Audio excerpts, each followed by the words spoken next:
बिस्मिल्लाहिर्रहमानिर्रहीम। ख़ान एग्रोज़ की जानिब से आप सब देखने और सुनने वाले भाइयों को अस्सलाम वालेकुम। तो हमारा आज का जो डिस्कशन टॉपिक है वो है कि G1 का जो सूखा हुआ बीज है वो कैसे ख़रीदना चाहिए और कितना ख़रीदना चाहिए, और कितना आप ख़रीदें तो आपके पूरे एकड़ के अंदर आपके पूरे पौधों की तादाद हो सकती है। तो उसके लिए एक छोटा सा कुलिया है, वो मैं आप सब भाइयों को बताऊंगा।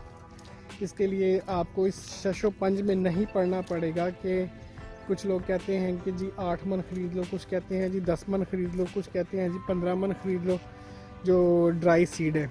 ठीक है, तो वो मतलब बंदा फिर कंफ्यूजन में रह जाता है। बाज़ लोग तो 15-15, 16-16 मन भी ख़रीद लेते हैं, जिसकी वजह से फिर उनको ज़्यादा लगाना पड़ता है।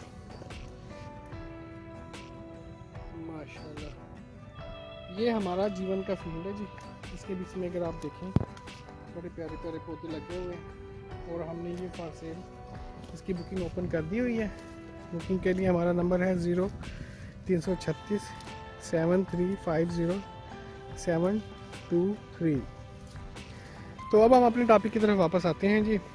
तो G1 का जो ड्राई सीड है वो ख़रीदने से पहले आपको ये पता होना चाहिए कि आपने कितना G1 आप लगाना चाहते हैं।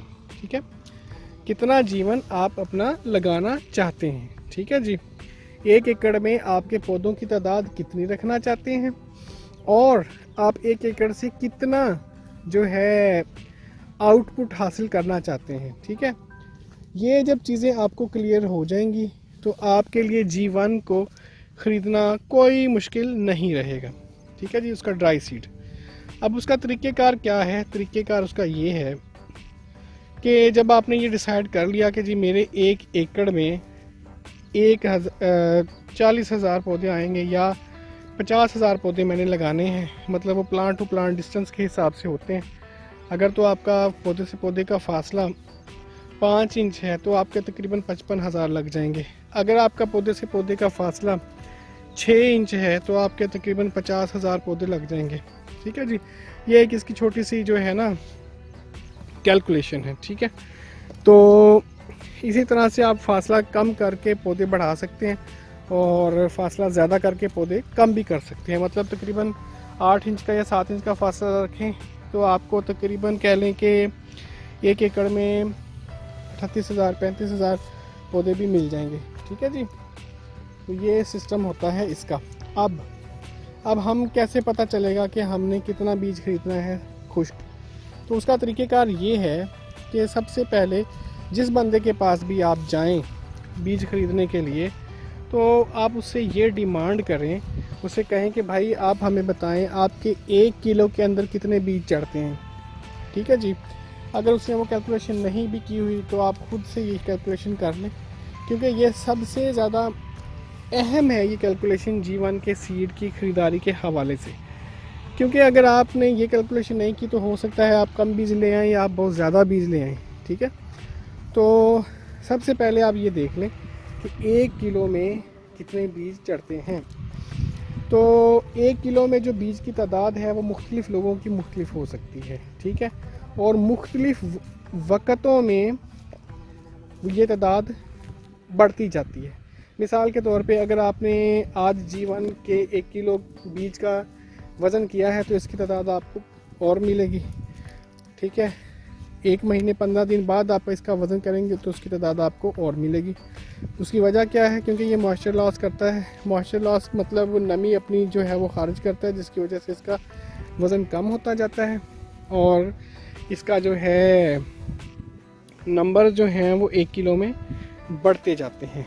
ठीक है जी, तो अब सिंपल सा एक सलूशन इसका यही है कि आपको पता होना चाहिए कि आपके 1 किलो के अंदर पहली दफ़ा जब आप बीज ख़रीद रहे हैं कितने बीज आपके 1 किलो के अंदर चढ़ रहे हैं।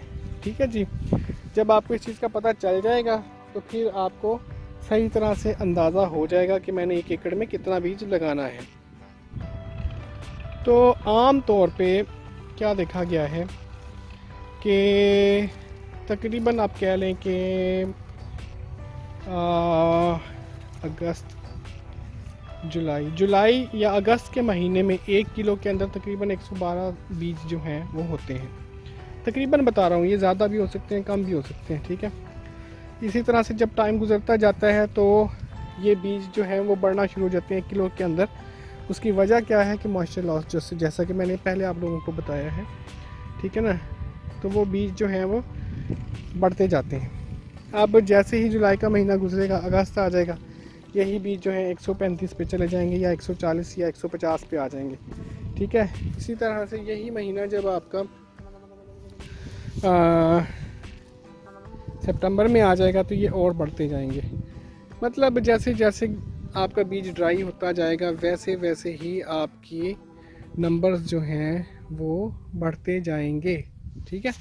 तो सबसे ज़्यादा ज़रूरी ये है कि जिस वक्त आप बीज खरीदने जाते हैं आपको पता हो कि उस वक्त आपके 1 किलो बीज के अंदर कितने बीज आ रहे हैं, ठीक है।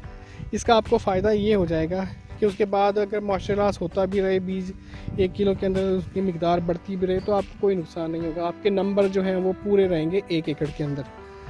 तो जब आपने ये देख लिया जी कि मिसाल के तौर पे जी आपके 1 किलो के अंदर 100 बीज आ रहे हैं, ठीक है जी। तो आप देख लें कि 40,000 पौधे लगाने के लिए 1 एकड़ में आपको कितने किलो बीज चाहिए होगा, ठीक है। ये एक सादा सी कैलकुलेशन है और इसका जवाब यहीं पे आता है, तकरीबन 8 मन 7 मन इसी जगह पे आता है।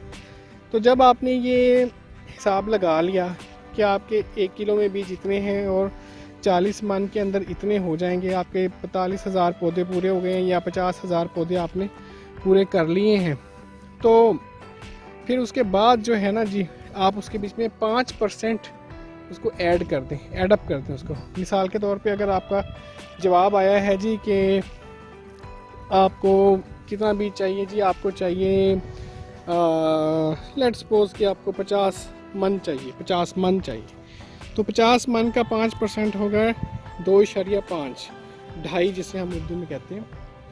तो 2.5 जो है मन आपने जो है वो बढ़ा देने हैं, ठीक है। उसकी वजह क्या है, उसके बीच में जब आप खेत में बीज लगाते हैं तो कुछ ना कुछ सीड जो है ना वो नीचे भी गिर जाते हैं, कुछ ख़राब भी हो जाते हैं कुछ ख़राब भी हो जाते हैं और कुछ बीज जो होते हैं वो उन पर फंगस का अटैक भी होता है, वो ख़राब हो जाते हैं, ठीक है।